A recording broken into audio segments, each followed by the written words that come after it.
live now. So, good Great. morning. Happy Monday morning. Happy Monday. I'm happy to be with you. I'm glad to be talking to you. So, we are talking with State Senator Kelda Roys, also a candidate for governor here in Mhm. Wisconsin. Um, and we wanted to connect right away this week. It's going to Mhm. be a crazy week. It was a really heavy weekend, obviously, unless you were Yes. living under a rock. Everybody knows kind of what's going on, and a lot of people are shaken by it. Um, I wanted to connect with you first to just like see how you're doing, how you're feeling, and just get your overall thoughts on how this issue in particular with ICE has progressed over time and your take on things. Yeah. Well, I mean, I will say that it's been an extremely difficult couple of weeks and obviously weekend. I have hundreds of conversations with people every single day. I go talk to people who show up at events, we do Q&As, and then I call people. And um, the level of despair and fear and anger about what our government is doing, the fact that we have a federal government that is attacking us, that is killing people just for being present or being in the wrong place at the wrong time is outrageous. And people, um, we haven't lived through something like this before as a country, even though obviously there have been, we have had a lot of other challenges in the past, but nothing Mhm. exactly like this. And I think people are uh, looking for leadership and looking for what can we do to change this because this is not the country that we want to have. Yeah. And I know, yeah, we certainly haven't seen anything like this, like, in our generation, and I think what makes it even more shocking to people, and the people I've talked to too, is, like, the actual acts and what they're doing and the loss of life is Mm-hmm. already so shocking, but then to see our government, like, completely lie about it, like we Right. can't see it with our own eyes, feels, like, next level dystopian even, because it's like, if Right. you're lying about the things that we can see, what what is real, I think is Right. something people are really struggling with a lot, and something I wanted to ask you about because 'cause you're actually a lawyer, which is Hmm. not, like, a requirement, obviously, of being a politician, but it's very useful in times like this, and especially Yes. lately. And there aren't that many actually in the legislature. Okay, Yeah. and well, because so much of this stuff lately is, like, I have some lawyer friends that I'm always, like, fact checking some stuff with. I'm like, "Wait, explain this. How does this really work?" So, Right. I mean, can you explain a little bit, like, the legal framework of the federal agencies versus state and local law enforcement and what, like, the differences between what ICE is and what we know as to be our law enforcement and police force and things like that? Sure. Well, the first thing I will say is that every single law enforcement agency is under the US Constitution and under our federal laws. Like there is no exemption. You don't get to just do whatever you want. There's no such thing as blanket immunity for everything. There is no justification for acting outside of the bounds of the law, right? That's just not a thing. And whether you're a citizen, whether you have legal status here, or whether you are an undocumented person, you are still protected by the United States Constitution. You have the rights to due process. You have your fundamental civil rights and human rights. And so you're not exempt, right? It's not like ICE can just say, well, we get to do whatever we want with you because you're not a citizen or because you're not documented. Mhm, We've seen that ICE has been indiscriminate, right, in who they're targeting. They've mhm. murdered two US citizens in recent weeks. Yeah. Just a few of the people that they've killed over since Trump has taken office again. So I think it's really, really important for people to understand um, that nobody is above the law. And to me, that is one of the most concerning things that we're seeing here is the permission, the justification from the highest levels of our government, absolutely contrary to the law that says that these agencies and these individuals that, put on these masks and carry guns that we pay for get to do whatever they want to us. And it's just not true. It's not acceptable. And the minute that we say that it becomes acceptable, then we're not living in a free country anymore. We are living in an authoritarian regime. And so that is really the scary part. The And other, Oh, go ahead. Sorry, go ahead, go ahead. Just the other thing that I think is important for people to understand is that being in the United States without legal status is not a crime. It is essentially a civil violation, right? So it is something for which you could be issued a ticket, right? But it's not like a felony where we would put you in prison. And if somebody commits a crime, it doesn't matter who you are, right? It doesn't matter what your legal status. If you commit a crime, then you should be investigated, charged, prosecuted, and sentenced just like anybody else. Right. But again, there's due process to that, and somebody who commits a crime and they are not permitted to be here, then after they have served their sentence, they should be deported, right? I mean, to me, that makes sense, right? But what ICE is doing is making us less safe and less Mhm. free. And at the end of the day, I think what most Americans care about, what I care about as a parent, what I care about as a lawyer and a leader is I want safe communities for everyone. And Right. right now, the biggest threat to our safety and our community and our freedom is ICE. Right. And I know I was listening to some interview, I think, with law enforcement in Minnesota, and they were talking about, well, we are always concerned about if they want to come in and help get dangerous criminals, we are happy to help them do that. That is our Right. first priority at all times. That is what we are here to do. But that's not what they're here doing. And I'm personally a little confused about, when people talk about like sanctuary cities, like Minneapolis is one. Does that just mean that, like, their local law enforcement does not have to engage with ICE? Obviously, they can't get in the way or like, impede with any of their investigations or activities, but does that just mean they're not going to help them? They're not gonna basically cooperate, yeah, and I mean, there are different definitions that different people have, but functionally, it means that we're not gonna have our local public safety resources diverted Right. away from fighting crime, preventing crime, um, to do this kind of, low-level immigration harassment, which, in ICE's case, is not even targeted.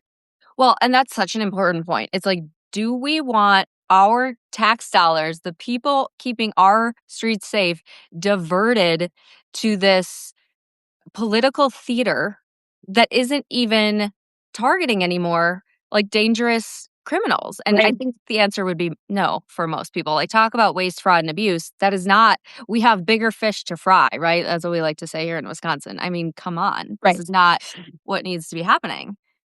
Right, and to be fair, we can secure our borders and we can have public safety without ICE. ICE is a very recent invention, Yeah.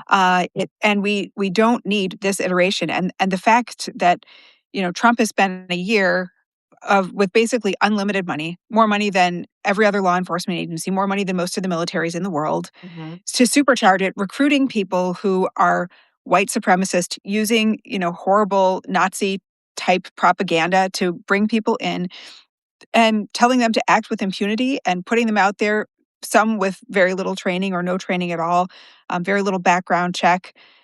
To me, that's not an agency that can be redeemed. Mhm.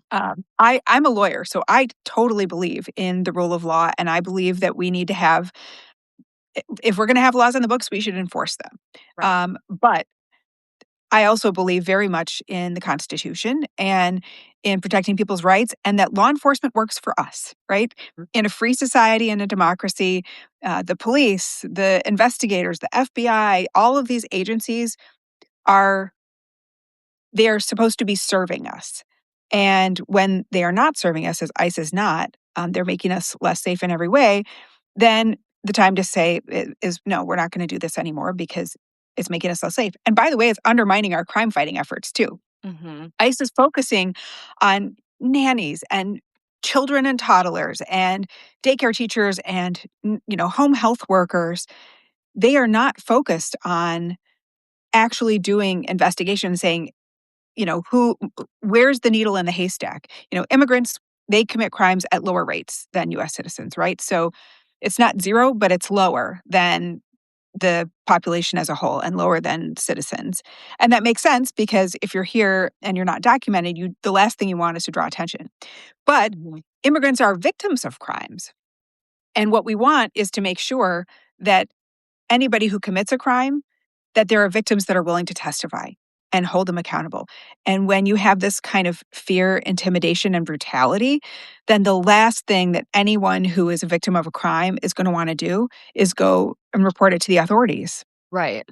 Which, yeah, they should be able to trust in a system where we are following the law and everybody here is afforded due process.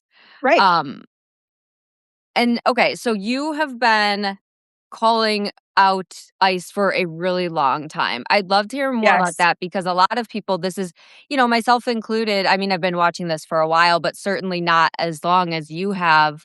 Can you talk a little bit more about that and your thought process and like the warning signs you saw even way back then, and then how it's Yeah. changed to now, maybe? Yeah. Well, I mean, I've always been a civil libertarian, right? I believe everybody has fundamental civil liberties, and those are really important in a free society. And in the wake of September 11th, the US really passed some radical legislation, including the Patriot Act, which our senator at the time, Russ Feingold, Hmm. from good old Dane County, was the only senator voting no. And he took that principled stance because he said that this lays the groundwork to really undermine Americans' freedoms, our privacy, our civil liberties, and to empower the federal government to a dangerous degree. And we have seen over the last 20 years those fears come to fruition, right? We have a real surveillance society. And some of it is just because of technology. We have these devices. Yeah. They follow us around. They're with us. We call them cell phones, but they're really trackers, Yeah. right? Hmm. They have an enormous amount of data. And when you put that in, when you pair that with law enforcement, as Trump has been doing with these big companies like Palantir, Hmm. it's a very, very dangerous combination because it means that all of us are potentially vulnerable. It means that our right to protest, our right to free speech, to dissent, to post content online that the Trump regime doesn't like, puts us at some risk of having law enforcement act in this rogue way. And so, for me, ICE was an agency that was created in that sort of fervor Hmm. post September 11th. But for most of the country's history, what we've had was INS, and that was not a perfect agency, but their job was basically secure the border, enforce immigration laws, and administer the immigration system. Now we've got Customs and Border Patrol and ICE, which have always been. I heard a podcaster describe it as this sort of stepchild of the law enforcement agencies, and I'm a stepmom and a stepchild, so I don't love that framing. But the idea that it's not prestigious like the FBI or the Right. CIA or even your local police force, and they've always accepted folks who wouldn't necessarily qualify for traditional Okay. law enforcement jobs. And they've always operated in kind of a cowboy manner.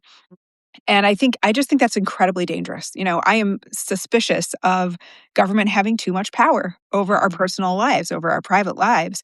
And when you pair that with a gun and a monopoly on the use of force, as law enforcement agencies have in this country, it's very dangerous.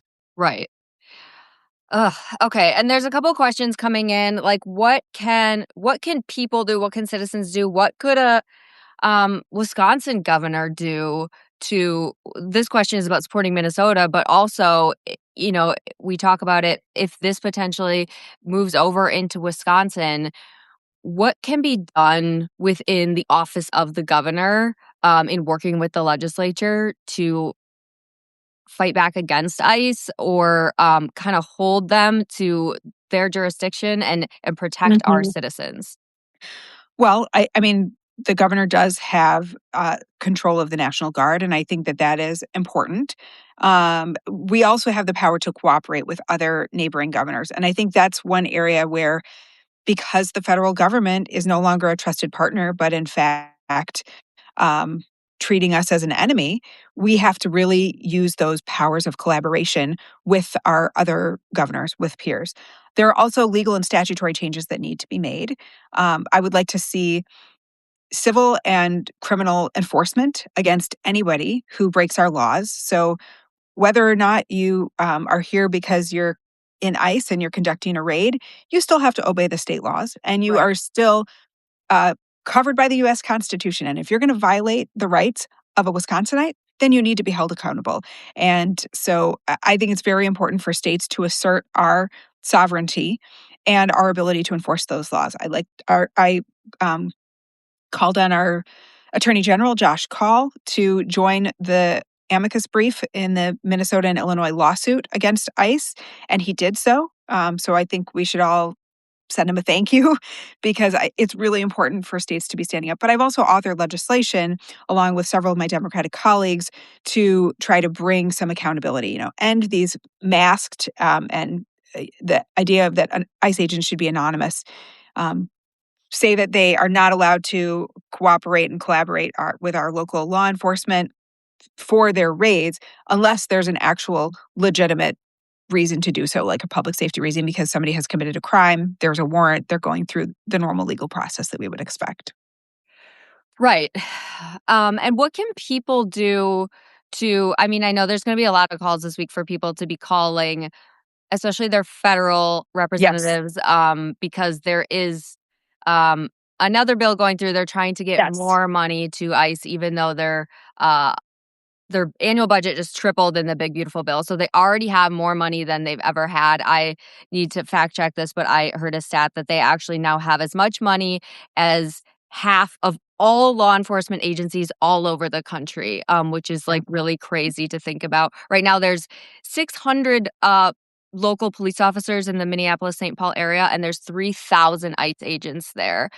Mhm. So, do you think, like, is that really important from a federal perspective to be Yes. calling, like, Ron Yes. Johnson? Obviously, we know where Tammy stands, I'm sure, but, making those Yes. calls Tammy and has then said she will not vote for this extension of money, which, and I think that is probably the most important and most urgent things that people can do right now is number one, call your federal representatives. Tell them thank you if they've already committed to voting no, and make it clear that you do not want them to put more money into this brutal paramilitary force that is attacking American cities and American communities. That's the most important thing because that's time sensitive. The other thing that we all have to do is we really have to share information about this. We have to share accurate information. A lot of people do not know what is happening.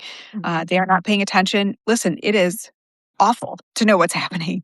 And I understand the instinct to just disengage. And, I struggle as a mother. Like, how do I talk to my kids about this? I've got two young adult stepdaughters and we talk about everything. Um, but I've got a 12-year-old. I've got an 8-year-old. I've got a 4-year-old. And how do I talk with each of them about what's happening in our country in a way that is age appropriate and doesn't scare them too much, but um but my 12-year-old in particular, like I don't want her talking to friends or seeing something terrifying because she, grabbed my phone while I was cooking and like, "Mommy, what is this?" Yeah. So it's a lot, but we have to share accurate information. I was talking with a friend who I thought was really well informed, and they said, "Oh, well, they're not targeting." And I was saying something like, "Oh, if ICE was at my school, I'd probably be there with a whistle, Yeah. because we got to protect those kids."